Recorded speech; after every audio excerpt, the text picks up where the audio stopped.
Salut, c'est Lisa et tu écoutes Fantasia et je suis ravie de te retrouver aujourd'hui pour ce nouvel épisode. Et pour cet épisode, j'ai décidé de te parler de reconnaissance et de manque de reconnaissance parce que c'est un sujet qui avait l'air de vous intéresser sur Instagram selon le sondage que j'ai fait la semaine dernière. Et du coup, comme ça avait l'air d'être assez impactant pour beaucoup d'entre vous, je me suis dit que c'était peut-être un sujet de podcast intéressant. On a tous et toutes connu des situations où on faisait un effort pour quelqu'un, pour contenter quelqu'un, et où la personne s'est jamais rendue compte de l'effort que ça a pu nous coûter. Même étant enfant, on a tous eu une situation comme ça, mitigée parce que, vu tous les efforts qu'on a faits, vu la reconnaissance qu'on a eue, la question est vite répondue, comme disait l'autre. Je pense que c'est arrivé à beaucoup de monde, je pense que ça arrivera encore à beaucoup de monde. Et en soi, c'est une situation normale. Mais parfois, on a tendance à vouloir répéter cette situation quoi qu'il en coûte. Décidément, je suis dans les citations aujourd'hui. Parfois, on a tendance à vouloir répéter cette situation-là dans l'optique que l'autre reconnaisse l'effort qu'on a fait, reconnaisse notre valeur, reconnaisse la personne qu'on est. Si c'est épisodique, c'est des situations qui sont normales dans la vie de tous les jours. Ça fait partie de l'apprentissage d'une relation. C'est-à-dire que tu essayes de donner quelque chose, tu vois si tu récupères quelque chose en retour. Par contre, il y a des situations où on va chercher, sans savoir si on peut se fier à la personne ou pas et sans savoir ce qu'on aura en retour, on va supposer que la personne nous donnera de la reconnaissance et nous aidera à prendre confiance en nous, en négligeant systématiquement nos besoins, en passant systématiquement au-dessus de nos limites.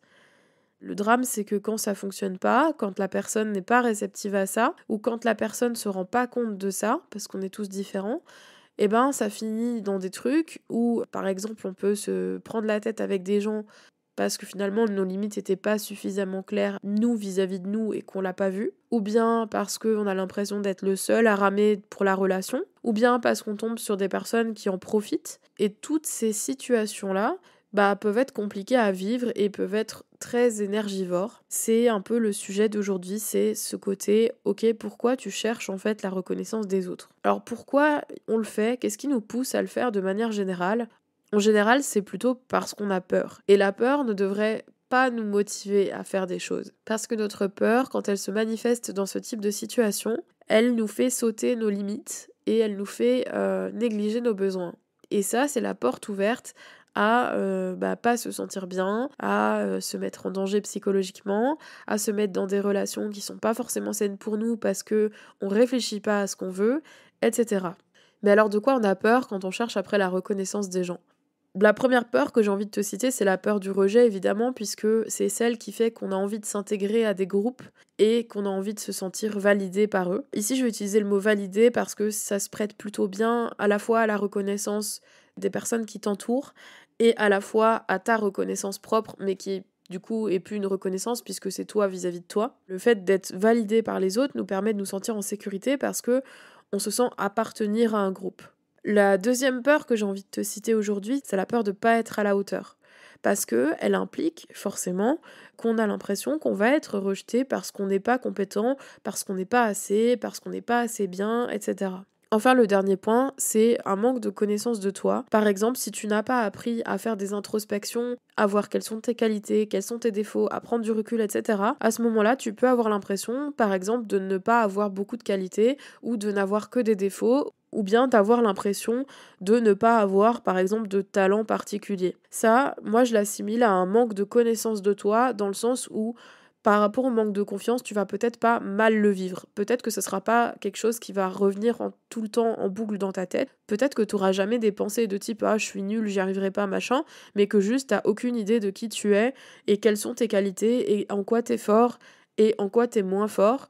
Et donc, comme tu ne connais pas tout ça, eh bien ça peut être un des facteurs qui fait que tu vas chercher de la reconnaissance à l'extérieur parce que c'est le moyen le plus simple que t'aies trouvé pour apprendre à connaître où sont tes limites et tes besoins. Le truc, c'est que quelle que soit la raison pour laquelle tu vas chercher de la reconnaissance à l'extérieur de toi, ça revient à dire que tu fais dépendre ton bien-être psychologique de quelqu'un d'autre que de toi.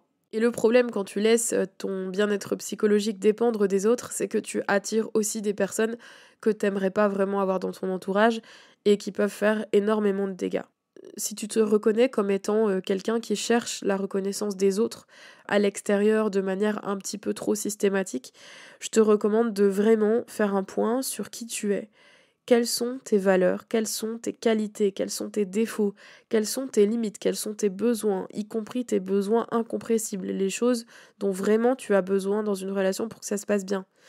Quelles sont les marges de manœuvre que tu as par rapport à tout ça? Quelles sont tes croyances par rapport à tes relations?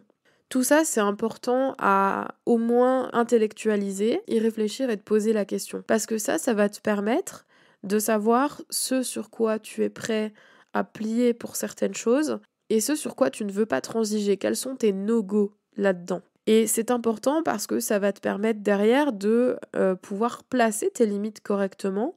Et donc non seulement avec une meilleure connaissance de toi, tu auras moins tendance à aller chercher de la reconnaissance à l'extérieur et plus tendance à remarquer toi ce que tu fais par rapport à toi-même.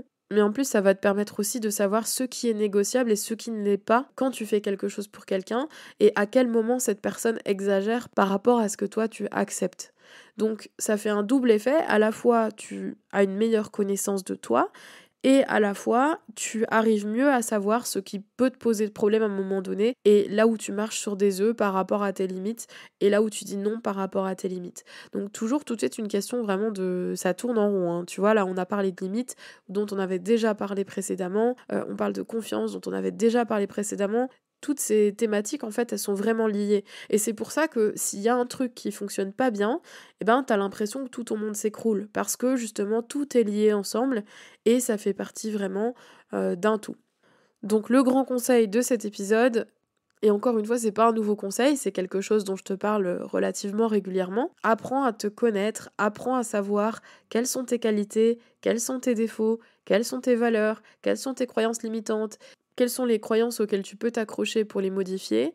Et une fois que tu auras tout ça, tu verras que déjà, tu auras plus tendance à être satisfait de toi-même et de ce que tu fais, et moins tendance à aller chercher une validation à l'extérieur. D'autant que obtenir une validation extérieure de qui tu es, c'est plutôt censé être un boost de temps en temps que le pilier de ta confiance en toi, parce que chacun voit les choses différemment et ce qui plaît à l'un ne plaira peut-être pas à l'autre. Ce qui veut dire aussi que tu vas en fait faire la girouette si tu te bases sur ce que les autres te disent. Alors que si tu te bases sur ce que toi t'as envie d'être et sur ce que tes valeurs te dictent, finalement t'as une constante, c'est toi-même. Et derrière les personnes qui te donnent du feedback, eh ben t'es beaucoup plus libre de l'accepter ou de le refuser.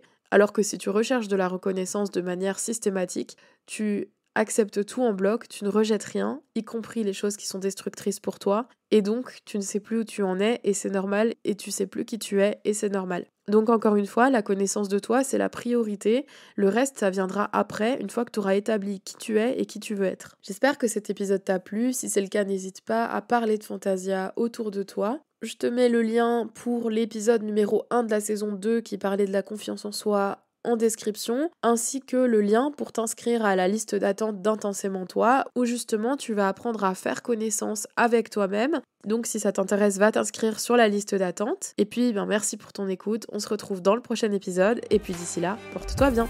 Ciao!